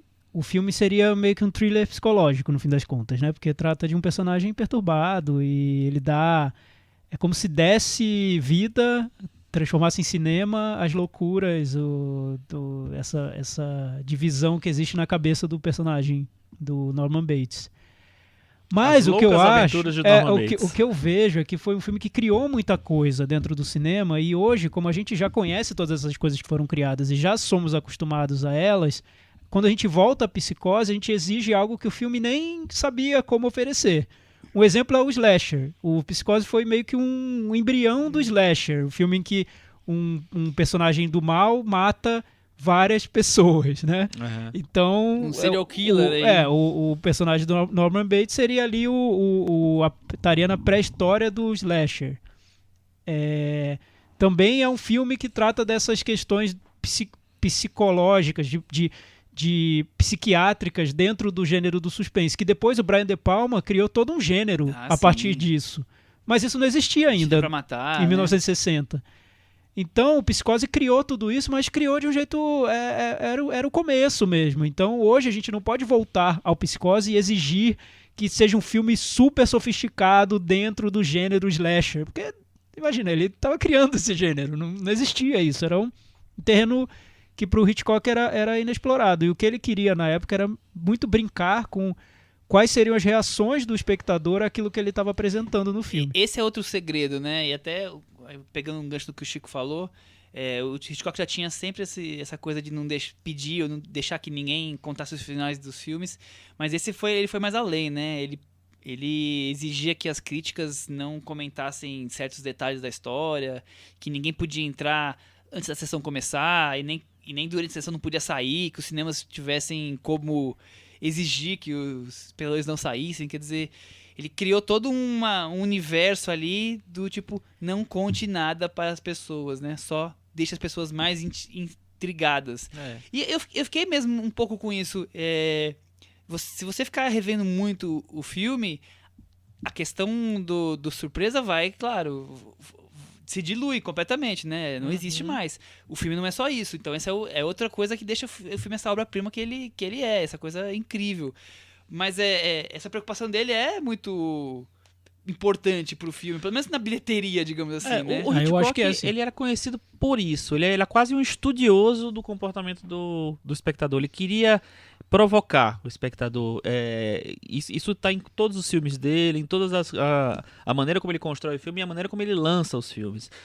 E como ele atingiu um status que ninguém tinha, né, no cinema daquela época, nenhum diretor tinha daquele jeito, ele conseguia ser muito autoral, né, em filmes de grande bilheteria, porque o Hitchcock hoje, você não lembra, mas o Hitchcock era um cara de filmes para público grande, na verdade. Então, obviamente teve fracassos de bilheteria e tal, mas teve muito sucesso também. E o Psicose foi um estouro na época, né? Foi um sucesso enorme. O filme custou menos de 1 milhão e fez 50 milhões, que pra época era incrível. Ele foi relançado anos depois no cinema, enfim. Ele foi indicado a 4 Oscars, muito por causa da pressão do público, porque no início a crítica viu com algumas reticências o filme. Tratou como filme B, que na verdade tecnicamente era um filme B. Era um filme muito barato, feito com uma equipe de televisão, numa época em que a televisão era vista como a inimiga que chegaria para matar o cinema. Então ele foi lá e fez um filme com uma equipe de TV. Os salários dos atores eram baixos, era um esquema de filme B que ele fez. Eu fui atrás, Michel, da entrevista que o Hitchcock deu para o Truffaut. A famosa entrevista que tem em livro, tem no YouTube os áudios, e tem um capítulo sobre Psicose, e ele fala exatamente sobre isso que você comentou.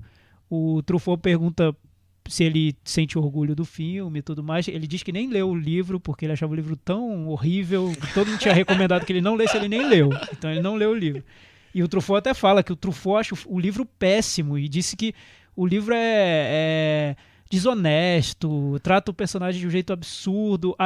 E ele disse, o que eu faço quando... O Truffaut perguntando, o que eu faço quando eu vejo um filme tão bom inspirado num livro tão ruim? Aí o Hitchcock respondeu, não leio o livro, porque eu não li, então você não precisa ler também. Mas aí ele falou que pra ele a arte atinge o auge do que ela tem a oferecer quando ela provoca o que ele chama de emoção de massa, que é essa emoção no espectador. Ele disse que não é a mensagem do filme, não é uma grande atuação, não é a trama, é o efeito que o cinema provoca de uma maneira pura. E ele diz que o único orgulho dele com Psicose é que o filme pertence a todos nós.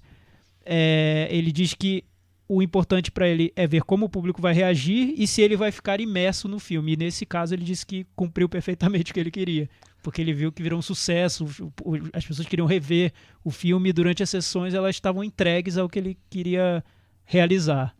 E o Hitchcock é um diretor de detalhe, né? Então, assim, ele estuda muito cada cena, ele compõe cada mínimo detalhe de cada cena. Ele planeja a reação das pessoas em cada mínimo detalhe, Exatamente. Ele faz, por exemplo, o filme está em preto e branco, ele queria fazer o filme, a princípio, em cores, porque ele não queria chocar o público com a cena do chuveiro, né?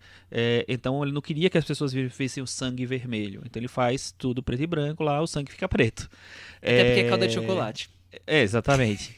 E aí também facilita, né, um pouco. Mas você vê aquela cena, assim, todos os frames, eu não sei se vocês já fizeram isso, mas eu tenho esse filme em casa, assim, tem uma vez que eu fiquei várias vezes voltando na cena pra ver como ele constrói, assim. Ele constrói de um jeito muito menos óbvio do que a gente percebe. Outra cena que ele... A gente pode falar que a cena mais famosa do cinema? Acho que sim. Acho que é a grande cena. É uma das. Mas uma das mais lembradas, sim. Não, e eu acho interessante porque todas as cenas de ataque não são muito boas, né, no filme. Fora essa cena eu acho incrível. Eu acho ela um pouco orquestrada. o Thiago gosto da cena Eu da acho escada. ela, eu não sei. O Thiago falou do slasher aí Não. cobrar porque ele tava criando tudo, né? Mas sim. Todas de alguma forma, na verdade eu gosto, mas assim, sei que são meio toscas. Vamos pensar, vendo hoje são meio toscas, mas... vendo com o nosso olhar de hoje, sim. Do banheiro, com o nosso olhar de hoje, a gente já acha mesmo do banheiro, mesmo com o olhar de hoje. Eu acho genial. Continua sendo um primor. E ela é bonita nos ela cortes. É bonita, ela é bem dançada, enfim, não sei. Ela tem um ela é ritmo desenhada mesmo. Ela é storyboard, né? Puro. E tem Aquela hora que ela aparece de frente, aí vem... Não, eu acho ela perfeita. Tem até uma lenda urbana sobre essa cena. Foi feito um água, filme. né? Foi feito um filme esse ano, 78, um documentário 52, do ano passado, sobre a cena, do ano passado. Sobre a cena do chuveiro. Mas tem uma lenda urbana de que foi o Saul Bass que fez os créditos iniciais do filme, que era um parceiro do Hitchcock e tudo, que desenhou a cena do chuveiro. Mas há mil controvérsias sobre essa história. Na entrevista com o Truffaut, o Hitchcock diz que quando ele ia fazer a cena do personagem que sobe as escadas, o detetive que sobe as escadas da casa do Norman Bates... O que ele é o Mark Balsam que faz. O Arbogast, o nome do personagem, né? Isso. Quando ele ia fazer essa cena, ele estava muito gripado e não pôde ir. Ele estava com muita febre e não pôde filmar. Então ele virou pro assistente de direção dele e pro câmera e disse, olha, façam o que está aqui. E deu um storyboard desenhado pelo Saul Bass. Então ele diz que essa cena, a subida das escadas, foi idealizada pelo Saul Bass. Isso é o que ele diz na entrevista do Truffaut, mas... Tem N versões, atores dizem uma coisa. O próprio Saul Bass disse que ele idealizou toda a cena do chuveiro, mostrou os storyboards por volta dos anos 70. Então tem várias histórias. Eu li a atriz dizendo que foi o Hitchcock que filmou. Bom, vai ficar que durou vários dias, né? Que durou acho que 7 dias. Então eu trouxe esses números que eu acho que é curioso. Só uma coisa, e essa cena da escada, ele fez... eu não lembro agora a técnica que ele explica depois. Eu acho que inclusive na entrevista com o Truffaut. Ele queria dar a sensação de perder o chão. Sim. E aí ele dá essa sensação mesmo, filmando de uma maneira que parece que o personagem está caindo no infinito, assim. Tanto que você não vê os pés, você só vê, sei lá, do peito pra cima dele, então você parece que tá caindo no infinito mesmo. Exatamente, né? Assim, eu acho que tem uma mecânica dele em vários momentos do filme que eu acho genial mesmo. Assim. E é interessante, Chico, isso que você falou da entrevista com o Truffaut, porque... Essa entrevista foi decisiva para o cinema, super importante, porque até essa entrevista o Hitchcock era visto como um diretor técnico, era um cara muito bem sucedido, que o público adorava, só que para muitos críticos ele não tinha valor artístico nenhum. Era um populista. Um debate grandes temas. Era um cara que sabia muito de técnica e de como fazer o público se divertir. E nessa entrevista com o Truffaut, toda decisão técnica tem parte de uma reflexão quase filosófica sobre o que ele queria transmitir nas cenas. Então, foi aí que revelou um diretor muito mais complexo do que aquele diretor que as pessoas viam. A novela vague, desde o começo, ela já... novela vague não, na verdade, os autores da novela vague que escreviam pra Caia de Quando Cinema, faziam críticas, eles já começaram a levantar a bola do Hitchcock, e quando chega a entrevista com o Truffaut, aí eles, nossa, que gênio é esse, né? É porque em muitos casos que a gente não sabia. Que em muitos casos a novela vague já partia do pressuposto de que aquele diretor era um gênio, e as entrevistas eles tentavam confirmar essa genialidade. Só que no caso do Hitchcock, o Hitchcock se apresentou como um cara que refletia muito sobre o que ele estava filmando e refletia sobre as decisões técnicas. Essa cena da escada é um exemplo muito citado, porque tem toda uma questão filosófica de como mostrar esse personagem, por que mostrar desse jeito e não desse, por que filmar com a câmera em cima do personagem e não do lado do personagem, sabe? Cada decisão técnica tem um motivo, tem um porquê. E esse livro, né, que virou o livro da entrevista ali, eu acho que é um livro fundamental, assim, para todo mundo ler, todo mundo que se interessa por cinema, porque talvez seja a grande referência em termos de livro, assim, relacionado a um diretor mais popular, como o Hitchcock era, que teve uma época da minha vida que eu tenho um livro em casa, né, que eu assistia o filme e ia ler o capítulo. Corria lá pra ler. Sempre depois, pra poder não perder também a minha primeira impressão, assim. Eu fiz isso com muitos filmes, assim. É um livro delicioso de ler, delicioso, maravilhoso. Mas você ia falar um negócio que a gente interrompeu. Eu ia falar que a cena do chuveiro, como o Thiago comentou, durou uma semana de gravação, mas ela só tem 45 segundos no filme, e são 70 cortes em 45 segundos. Então é uma coisa realmente alucinante e... pessoas falam, nós falamos muito da edição picotada de videoclipe, ele ali acabou com o videoclipe, Tava né? criando também, era a aceleração do videoclipe, né? Muita coisa veio, é o que eu digo, esse filme foi muito estudado mesmo em escolas de cinema nos Estados Unidos. Esse filme era trabalho de casa mesmo, muita gente aprendeu a fazer filmes com psicose. A linguagem cinematográfica, né? E o que eu acho curioso é que, como todo esse filme partiu de uma ideia muito simples, de um projeto que o próprio estúdio não queria, a Paramount não queria bancar de jeito nenhum. O Hitchcock teve que... Por isso teve que ser barato. Teve que tirar dinheiro ali, fazer um crowdfunding ali nos anos 60 para conseguir tirar o filme do papel, convencer a todos de que aquele projeto era viável. E um filme que se mostrou tão fundamental, né? E não à primeira vista, porque os críticos ainda trataram como um filme menor ali quando ele foi lançado. Sim. Então, como... Teve crítico que colocou como o pior filme do ano e depois colocou entre os melhores no final. Eu não consegui descobrir o nome do crítico, mas um crítico americano... Mas eu consigo imaginar, porque o filme na época ele foi acusado de vulgarizar o cinema. A violência. Era justamente numa virada ali pros anos 60 em que o cinema começou a permitir várias ousadias que não eram possíveis antes. Uma das ousadias do Psicose era que o filme mostrava uma pessoa dando descarga num vaso sanitário, que isso não aparecia em filmes. As pessoas ficavam horrorizadas. Não podia. E nesse tem. A pessoa dá descarga no vaso sanitário. Primeira descarga funcionando na história de cinema. Não sei se era uma pessoa de história de cinema. Não tinha saneamento básico na história do cinema. É isso. Mas isso tem coisa maravilhosa. Eu lembro, eu nunca esqueci disso. Tem um filme do Frank Capra que aconteceu naquela noite, ganhou os 5 Oscars principais e tal, em que tem uma cena em que o Clark Gable tira a camisa dele e ele tá sem aquela camisa de baixo que se usava muito, né? Que é tipo uma regatazinha que se usava muito embaixo. O que aconteceu? Faliu a indústria de camisa de baixo no coisa que as pessoas dizem, se o Clark Gable não usa, por que é que eu vou usar, né? Acaba com isso, né? Imaginem Psicose. A primeira cena já é uma mulher na cama com um cara sem camisa. Eles não têm um relacionamento ali estável, eles estão fazendo algo às escondidas. São amantes. Já era totalmente chocante pra época. Era algo como grosseiro, se fosse vulgar. Um instinto selvagem, né, da época. Ela aparece de sutiã umas 3 ou 4 vezes. A personagem dela é de uma moral discutível. Absolutamente discutível. Né? Às vezes você nem sabe direito o que ela tá querendo fazer, que só sabe que ela, enfim... pegou uma quantia muito alta de dinheiro e tá fugindo. E troca de carro na frente do policial. É uma coisa enfim. intempestiva, assim, né? Você não Nada sabe, planejado. Você não consegue prever o comportamento dela. É difícil. Que é outra coisa curiosa no filme, né? Quer dizer, você começa o filme com esse casal, como o Thiago comentou, dura, sei lá, essa cena dura 6, 7 minutos, talvez até um pouco mais.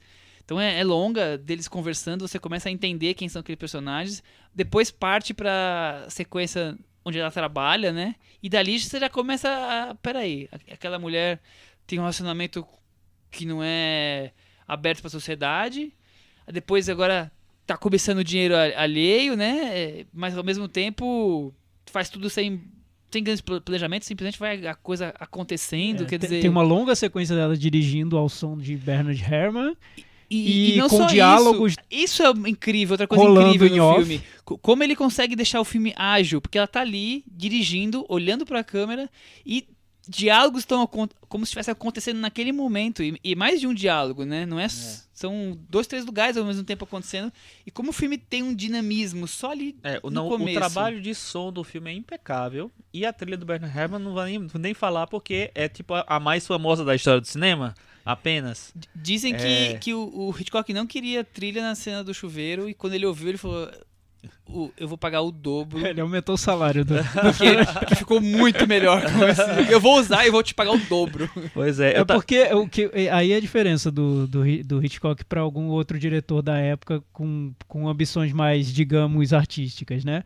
Porque a intenção do Hitchcock era sempre provocar o máximo de efeito no público. De capturar as emoções de quem está vendo o filme. Isso era a prioridade absoluta. Então, quando ele via uma trilha que provocava esse efeito ainda de mais angústia, terror na cena, ele queria a trilha, dava aumento pro autor da trilha. Ele não ia se desfazer da trilha para deixar o filme um pouco mais artístico, não era esse o propósito dele.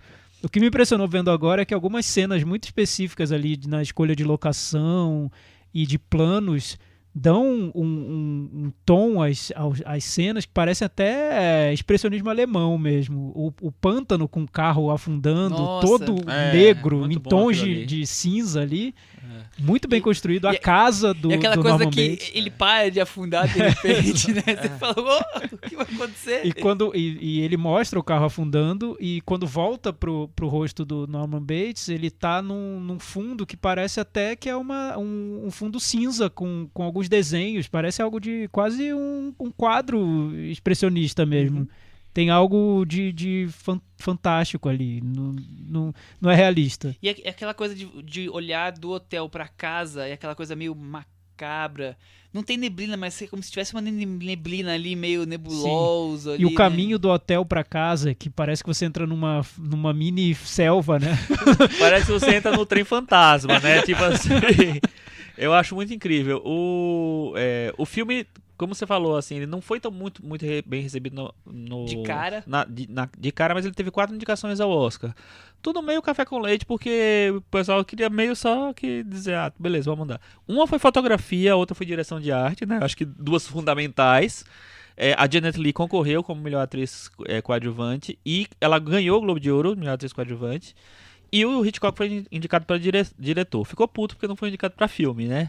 Mas com toda razão. Acho que ele fez um reforço tão grande, podia ter sido indicado pra filme. É que não tinha ainda filme popular, Chico. Não tinha ainda filme popular. Que filme que ganhou esse ano, hein? Em 60 foi... Boa pergunta. Vou ver aqui. E o que eu ia falar é o seguinte. Fora isso, ele, tipo assim, teve uma indicação pro Directors Guild of America. Não teve mais nada. Os prêmios dos críticos ignoraram.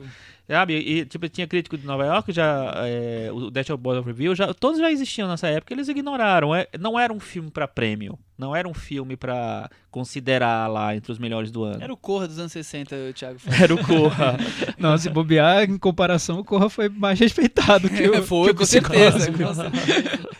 É que acho que hoje, quando se fala muito em o que seria o cinema vulgar e tudo mais, eu acho que o filme pai de todos seria o Psicose, porque ali era um filme B mesmo, em espírito, em técnica, em planejamento, era um filme pequeno.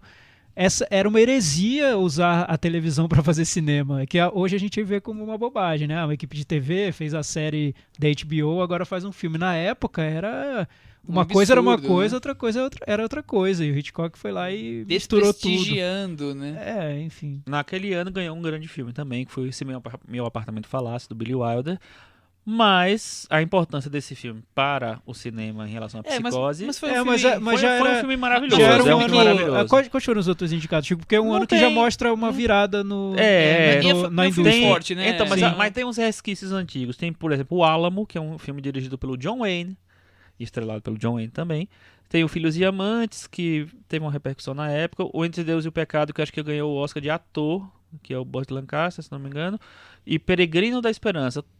Nenhum filme Realmente, tem Peregrino da importância Esperança ser indicado e os eu filmes, nunca vi, né? Mas eu os, nem os conheço dois que filmes existe. modernos seriam Psicose e o Se Meu Apartamento Exatamente, Falasse. é. Era um momento de transição mesmo. O Oscar representa bem essa transição, porque Sim. estava com um pé ali no cinema moderno e outro no cinema mais tradicional. O Oscar, nos anos 60, eu acho que ele ficou meio se debatendo se ele ficava no clássico, Que lado se que eu ele ia vou, pra... Então, Perdidos na Noite ganhou o Oscar de melhor filme naquele mesmo ano. Um ano antes, quem ganhou foi Oliver, que é um filme muito mais clássico. Então, ele tava, meu Deus, pra onde Essa eu vou? dúvida aí. O que é que eu faço? Agora, a gente falou tanto no Ferrugem sobre essa questão da mulher, essa discriminação com relação ao sexo, e eu acho que esse filme também tem muito disso. Sim. Por exemplo, uma coisa que pra mim ficou muito marcante, aquele diálogo do homem rico, de quem ela rouba o dinheiro, com aquela coisa de velho babão tentando flertar com a jovem donzela e aquela frase dele assim, Não tão zero. o dinheiro não compra a felicidade, mas eu estou subornando a infelicidade com o dinheiro. E fora todas as questões que a gente colocou aqui de o nu, tudo bem, tem gente que assistiu o filme achando que tinha visto ela nua, ela só aparece nua do ombro pra cima. Mas acho que naquela época já era eles viram ela no... bastante, Então, quer dizer, ela de sutiã, às vezes, a sensualidade tá ali provocando com o filme, né? O cinema, né? E você pode interpretar o filme todo como a história de uma mulher muito moderna, né? E que encontra uma força masculina destruidora na frente dela, que interrompe o caminho dela. É um pouco isso, né? A personagem principal do filme é uma mulher muito à frente do tempo dela. Ou uma mulher que representava essa virada dos anos 50 para os 60 e toda essa revolução de costumes que chegou com a época também.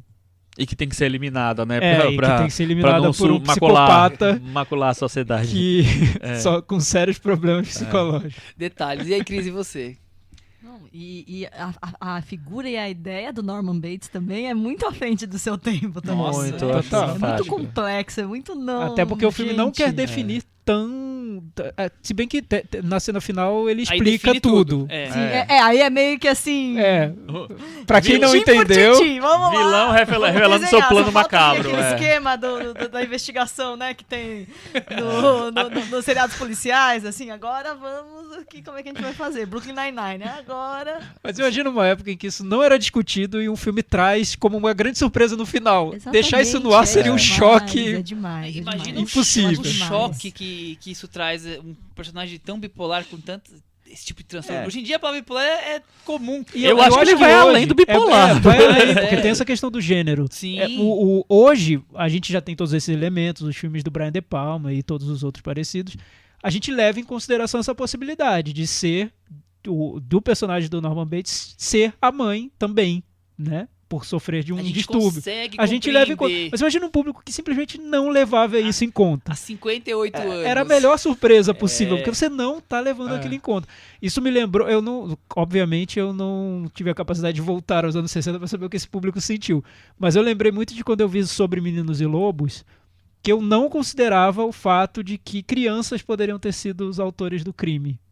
Tô dando spoiler, mais um filme que passou na sessão da tarde. 15 anos já de filme, tá bom. Ok. Porque o Sobre Meninos e Lobos constrói toda uma trama de crime convencional e você tá buscando quem foi o assassino. E quando ele revela no final que foram crianças, pra mim foi muito chocante. Eu não imaginava. Foi fora da minha caixinha, sabe?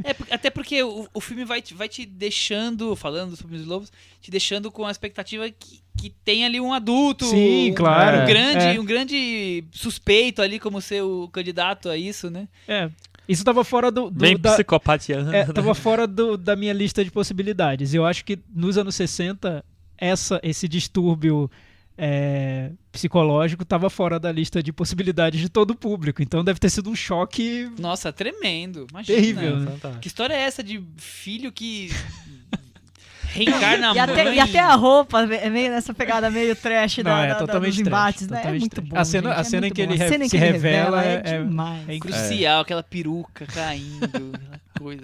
Tem um Peruca elemento, tá torta, filho. tem um elemento kit quase ali no filme. Tem. Mas eu acho muito interessante essa coisa do filho ser a mãe, porque você tem tantas questões ali que não foram desenvolvidas, mas tem tanta coisa embutida ali. Tem uma coisa de homossexualidade, sabe? Tem uma coisa, tem a psicopatia em si. Tem o voyeur. Tem o voyeur. Não, tem muitas questões. Tem a questão da relação umbilical mãe e filho, É. né? Provavelmente superproteção, porque fica tudo subentendido, né? Que talvez, eu não assisti o Bates Motel seriado, mas talvez o seriado tente explicar várias dessas coisas que o filme revela depois E como como o personagem cruciais. é adorável também, né? Ele entra sempre pra atender os hóspedes saltitando ali no balcão fofo. dele. É. Até porque, como ninguém entrava, quando entrasse, eu até entendo que fosse essa E- simpatia toda. E a coisa da taxidermia, que eu acho que não podemos esquecer, né? Isso já deixa o personagem meio macabro, né? Ela entra assim no escritório, né, do hotel, e tem aqueles animais empalhados, e ele começa a falar daquilo, com aquele olhar meio... Sou um serial killer, mas disfarça, come seu lanchinho. O que falam é que no livro o personagem era muito mais freak. Ele tinha várias características Parece que era um estranhas. baixinho, gorducho, careca. E no filme ele foi limpando tudo pra tornar um personagem mais comum e não tão estranho. Talvez não combinaria muito com essa coisa dessa relação mãe e filho, né? Um personagem assim, Mas é interessante que eu do acho jeito que é colocado. que eu acho que ele dirige o Anthony Perkins para o excesso, para ele fazer uma coisa mais excessiva, É muito mais... caricata a interpretação. mas eu acho que é meio proposital, Não tenho porque dúvida disso. eu vi, inclusive, esse final de semana, um outro filme do Anthony Perkins que ele fez antes do Psicose, que chama Sublime Tentação, do William Wyler, e ele até foi indicado ao Oscar de melhor ator coadjuvante por esse filme. E aí, ele não é um ator excessivo, ele tá super minimalista, inclusive, ali, então eu acho que ele é dirigido para o excesso ali. E o excesso nunca saiu dele, né? Porque ele nunca mais se livrou desse personagem. Como se livrar desse personagem? Ele né? nunca mais... Acho que não tem outro filme dele que tenha, sei lá, tenha sido celebrado pelo filme. Ele fez 3 continuações de Psicose, inclusive ele dirigiu 1 ou 2. Ele fez as continuações? Sim, ele é o protagonista. Não sabia. E... Não tive, preciso ver que eu não tive coragem de assisti-las. Né? Pois é. Tem um até que hoje em dia os vulgares gostam, se eu não me engano, que é o 2, mas não sei, vulgares por você manifestem, para ver se é isso mesmo. Mas é isso, e então é um ator que nunca mais se libertou do personagem, ele nunca mais. Não sei se isso pro bem ou pro mal dele, mas ele ficou preso pra sempre com o Norman Bates, né? Mas você sabe se ele queria se desvencilhar do personagem? Que eu não Sei, conheço a ficou história doido, dele. né? Ele queria, não, ele tinha 2, ele tinha ele e a mãe, por que ele vai se desvencilhar? Porque eu não sei. Eu já era o isso combo, é tão 2 bom, em 1. né? Você ter interpretado um personagem tão É que incrível, mas tem atores que realmente sentem Porque uma também você pressão não consegue enorme. outros trabalhos, sim, né? sim, tem problemático. atores É muito que- difícil, aí ele virou o psicopata para sempre. Thiago, não, é sério. Psicopata americano. Thiago, o Gus Van Sant depois teve a audácia de copiar ou fazer um remake, talvez, do filme, como vamos chamar assim. E você disse que ele tem uma cena diferente. Então, o Gus Van Sant é incrível, eu gosto muito dele, eu sou fã mesmo, mas eu ainda não entendi o Psicose. Ele dá umas derrapadas. Não, às vezes. eu nem sei se derrapou ou não, porque eu li já tantas entrevistas sobre Psicose que ele deu, eu ainda não consigo entender por que ele fez o maldito filme. Não sei por quê. É um grande mistério, né? Ele diz que é muito fã, tudo bem, mas... E aí, filho? Você vai fazer um exatamente. remake cena a cena, É muito plano a plano? fã, gosta muito do filme, vai fazer por quê? Mas tudo bem, eu só não entendi o quê. Sei lá, acho que nem ele entende direito. Enfim, ele tem uma cena crucial no filme que o Norman Bates abre a gente percebe que tem um buraco na fechadura da recepção, que ele consegue ver o quarto em que a personagem principal está, que é o quarto 1. No filme do Gus Van Sant, ele coloca o personagem se masturbando quando ele vê a garota pelo buraco. E foi um choque, né? Porque Claro. você refaz cena a cena o Psicose e nessa cena você coloca o cara se masturbando. Talvez essa tenha sido a vontade dele. Comecei a achar que a única razão do Gus Van Sant ter feito o filme, ele falou assim, faltou isso, pra deixar explícito o que as pessoas já tinham entendido, que havia Faltou uma tensão sexual dele para ela no filme. E o Eu filme vou mostrar isso. E o filme é colorido, né? tem isso. Julianne Moore, né? Cara, Anne Hash faz a ainda personagem não Anne Hash. consigo entender por que ele foi refazer o Psicose. É um Não, grande ninguém mistério entendeu, do cinema. nem ele entendeu. É isso, né? Alguém quer comentar mais alguma coisa de Psicose, Cris? Não, acho que é isso. Eu acho ele muito icônico mesmo, né? Poderoso no imaginário depois, né? Ele conseguiu deixar muita coisa, né? Aí você tem agora já acabou ano passado o seriado do Norman Bates e aí revendo o filme eu falava, cara, escolheram um bom ator. Ele tem os trejeitos do Anthony Perkins, o Fred Highmore, por mais que eu não goste muito da série, tenha visto poucos episódios, mas ele deixou uma coisa muito icônica mesmo, assim, né? Uma coisa muito simbólica do tema. Exatamente, também acho. Recomendações? E aí, Thiago Faria? É você mesmo. Então, eu vou recomendar, já que a gente tá falando de Hitchcock, e eu não sei se os nossos ouvintes vão voltar ao nosso episódio sobre Hitchcock, eu recomendo que voltem, porque a gente Eu falou muito recomendo lá. também. Qual que é o número mesmo, Michel? Vou reencontrar a informação aqui. Vai falando aí, Thiago. Eu vou recomendar então que Episódio vocês... 35, O Homem que Sabia Demais. Legal, maravilha. Ó, eu acho que o Psicose cresce muito, além do que ele já é e do que ele representa, quando você assiste ao filme que veio antes e ao filme que veio depois da carreira do Hitchcock. O que veio antes é Intriga Internacional. Imagina, Intriga Internacional. Um dos filmes mais ambiciosos tecnicamente que o Hitchcock já fez. Talvez um dos grandes filmes de aventura do cinema. O meu preferido. Se eu tiver que fazer uma lista de filmes de aventura, esse vai ser o número 1, porque eu acho incrível. Tem cenas maravilhosas, é muito... Durante muito tempo esteve no meu top 10. Da de vida. todos os tempos? Eu acho maravilhoso. Incrível esse filme, eu acho muito bom, uma delícia. E cenas muito bem construídas, e você via um diretor ali sem limite para sonhar no cinema. Ele fez tudo que ele podia ter feito no filme, e depois ele fez o Psicose, que perto do Intriga Internacional parece um filme de Sundance feito por um diretor muito minimalista. Fantaspoa, né? Nem Sanders, Fantaspoa. Então, o anterior foi o Intriga Internacional. E o que veio depois foi Os Pássaros, que eu também acho uma obra-prima. Os Pássaros foi um dos filmes do Hitchcock que eu vi. Um dos primeiros filmes dele que eu vi. E logo que eu vi, eu já achei incrível. Eu achei assustador. É assustador. Achei que funcionou. Eu me senti lá na época vendo o filme no cinema, porque ele me levou totalmente pro que ele queria. Ter provocado essa sensação de angústia, aflição. Pra mim foi o contrário. Você não gostou? Eu não tive impacto na primeira vez que eu vi. Achei aqueles efeitos péssimos e tal. Aí revi a segunda vez. Aí, nossa. Aí revi a terceira. Eu acho que eu já vi os Pássaros umas 5, 6 vezes. E cada vez que eu vejo eu gosto mais, porque aí você se desprende um pouco dessa coisa de hoje e ontem, né? De você olhar um filme de antigamente, vamos dizer assim, vendo com os olhos de hoje. E eu acho que o filme é perfeito.